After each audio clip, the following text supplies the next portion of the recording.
کافر جو ہے یہ پانی کا بڑا انتظام کرتے تھے، بڑا اہتمام کرتے تھے اور کہتے تھے ہم بڑے نیک ہیں۔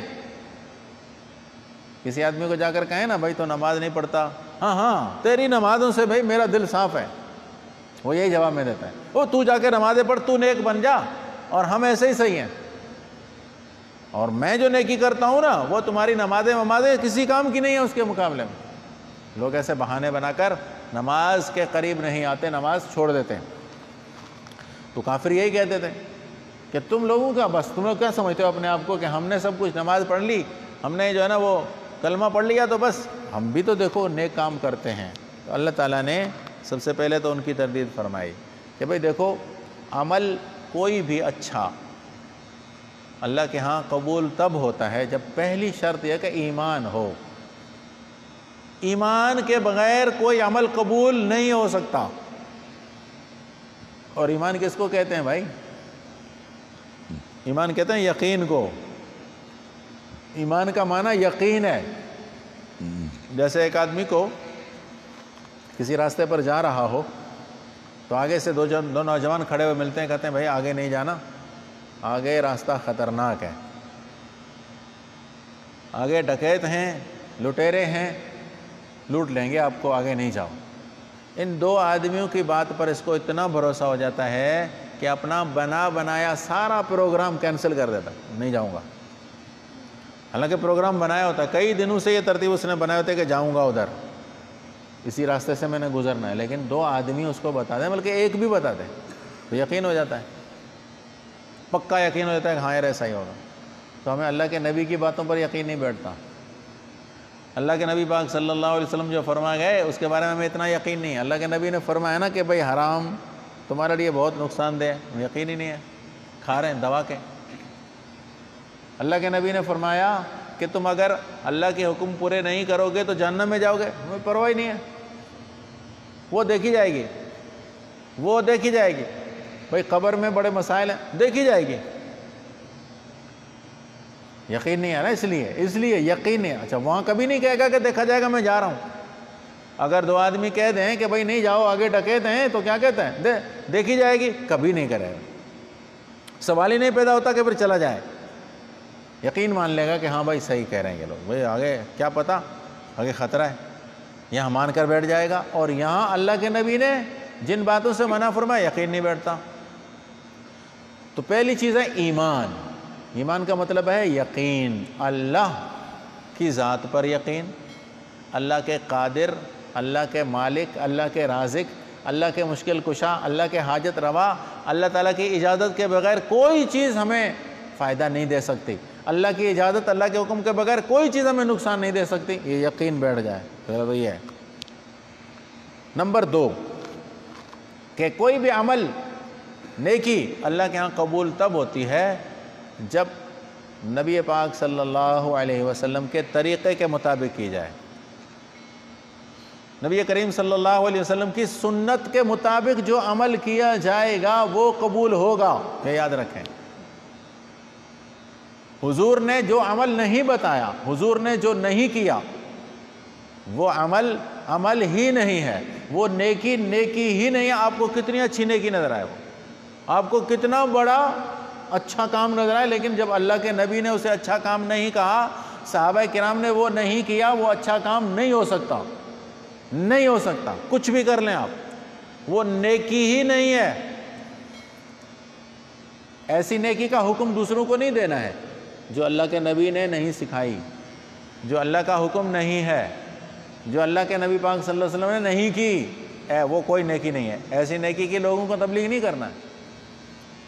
اور تیسری چیز کہ عمل اللہ کے ہاں قبول تب ہوگا جب وہ عمل سچی نیت کے ساتھ اللہ کو راضی کرنے کی نیت اور ارادے سے کیا جائے، دکھاوے کے لیے نہیں کہ لوگ دیکھیں گے مجھے بڑا بزرگ سمجھیں گے، بھائی لوگ دیکھیں گے مجھے نیک سمجھیں گے، اس لیے بنا کے لوگوں کے سامنے بڑی تسبیح گھماتے ہیں، لوگوں کے سامنے بڑی بڑی نمازیں پڑھتے ہیں، تو یہ نمازیں، یہ بڑی تسبیحات گلے میں پڑیں گی بھائی، کیونکہ یہ اللہ کے لیے نہیں ہے۔ اللہ نے فرمایا انا اغنی الشرکاء عن الشرک۔ قیامت کے دن یہ یاد رکھیے گا، میں آپ کو مسئلہ سمجھا رہا ہوں، قیامت کے دن کافر لوگ منافق لوگ، ڈاکو، چور، قاتل، ظالم، یہ جہنم میں بعد میں جائیں گے۔ سب سے پہلے جہنم میں جو شخص ڈالا جائے گا وہ ایک عالم ہوگا، ایک سخی ہوگا، ایک شہید ہوگا، مسلمان ہوں گے۔ کافر تو بعد میں جہنم میں بھیجا جائے گا۔ سب سے پہلے تو اس عالم دین کو جہنم کے حوالے کیا جائے گا جو ساری زندگی دین کی خدمت میں لگا رہا لیکن دل میں سچائی نہیں تھی۔ اس شہید کو جہنم میں ڈالا جائے گا جس نے اپنی جان تک دے دی لیکن اللہ واسطے نہیں دی تھی۔ اور اس سخی کو دیا جائے گا جس نے دنیا میں کوئی غریب نہیں چھوڑا جس کی اس نے مدد نہ کی ہو، خیر اور بھلائی کا کوئی راستہ جس نے نہیں چھوڑا جس میں اس نے پیسہ نہ لگایا ہو۔ ہر راستے میں بھلائی کے میں اس نے پیسہ خرچ کیا لیکن سچائی نہیں تھی، اللہ کو راضی کرنے کے ارادے سے نہیں، دل میں وہ جذبہ نہیں تھا کہ اللہ مجھ سے راضی ہو جائے، تو سب سے پہلے جہنم میں یہ لوگ بھیجے جائیں گے۔ کافر، منافق، ظالم، قاتل یہ بعد میں جائیں گے۔ تو یاد رکھیے گا اللہ نے یہاں ان کے عملوں کے بارے میں فرمایا۔ جو کافر کہتے تھے نا کہ ہم بڑی نیکیاں کرتے ہیں، بھائی بڑے بڑے اسپتال بنے ہوئے ہیں، لاہور میں آپ جائیں بڑا اسپتال بنا ہوا ہے گنگا رام، بہت بڑا اسپتال ہے، علاج فری میں ہوتا ہے۔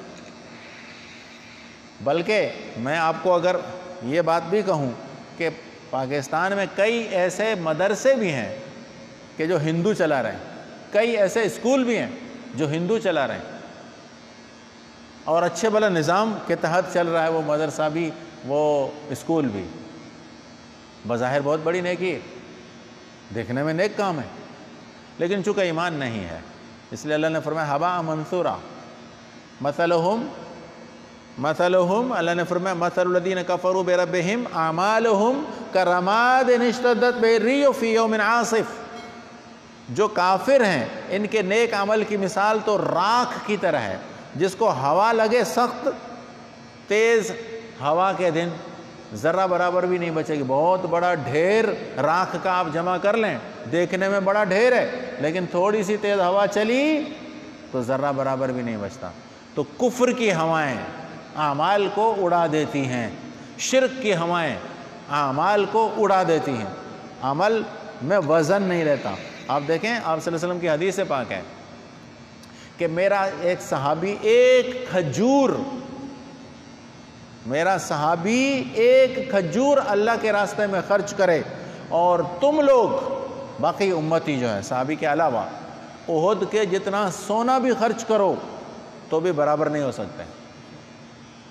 صحابی کی 2 رکعت نماز پوری امت کی ساری زندگی کے نمازوں کے ساتھ موازنہ کرو گے نا تو بھی صحابی کی 2 رکعت نماز بڑھ جائے گی۔ کیوں؟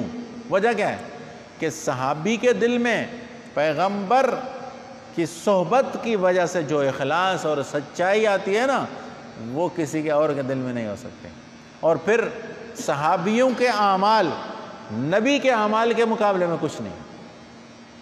نبی کریم صلی اللہ علیہ وسلم کی 2 رکعت نماز تمام صحابہ کی ساری نمازیں جوڑ دو نہیں ٹکرا سکتے، کیونکہ پیغمبر کا ایمان جو مضبوط ہے نا اتنا ایمان کسی کا مضبوط نہیں۔ نبی کا ایمان، نبی کا یقین جو ہے نا اس کا مقابلہ کوئی ایمان نہیں کر سکتا۔ پھر صحابی کے اخلاص اور صحابی کے سچائی سے امت سارے کی ساری جمع ہو جائے، نہیں مقابلہ کر سکتے۔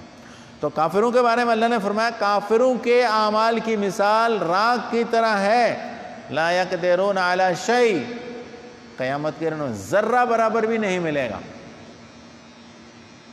ہاں اللہ دنیا میں ان کو دے دیتے ہیں، یہ بھی یاد رکھیے، اللہ تعالیٰ دنیا میں ان کو نواز دیتے ہیں اور اللہ دنیا میں ان کی نیکیوں کا بدلہ ان کو دیتے ہیں، ایسا نہیں کہ نہیں دیتے۔ اللہ اپنے کھاتے نہیں رکھتے۔ کافروں کو اگر ان کے اخلاق اچھے ہیں، اگر ان کا نظام مملکت اچھا ہے، اگر خیر خیرات کرتے ہیں، اگر وہ نیکی کا کام کرتے ہیں تو اللہ انہیں نوازتا ہے، اللہ دیتا ہے انہیں، لیکن دنیا میں ہی دے کر چھوڑ دیتا ہے، آخرت کے لیے نہیں۔ آخرت میں اللہ کافروں کے لیے مہربان نہیں ہے۔ اللہ تعالیٰ آخرت میں مہربان صرف مسلمانوں پر ہوں گے، اللہ کی مہربانیاں صرف مسلمانوں کے لیے اور ایمان والوں کے لیے ہوں گی، کافروں کے لیے نہیں ہوں گی۔ ہاں یہ ہے کہ اللہ دے دیتے ہیں، ان کو دنیا میں ہی نوازتے ہیں۔ اس لیے بہت سارے لوگ کافروں کے بارے میں یہ سوچتے ہیں یار ہم مسلمان، ہم لوگوں کا حال تو بہت برا ہے، کافر تو ماشاءاللہ بڑی بڑی ترقیاں کر گئے۔ تو دیکھیے یہ یاد رکھیے کہ کافروں کا نظام مملکت کا بہت اچھا چلانے والے ہیں، اس لیے اللہ نے ان کو مملکتیں دی ہوئی ہیں، اور مسلمان نظام مملکت کا نہیں چلا سکتے، نہیں چلاتے اچھے طریقے سے، اس لیے یہ ٹھوکروں میں، اس لیے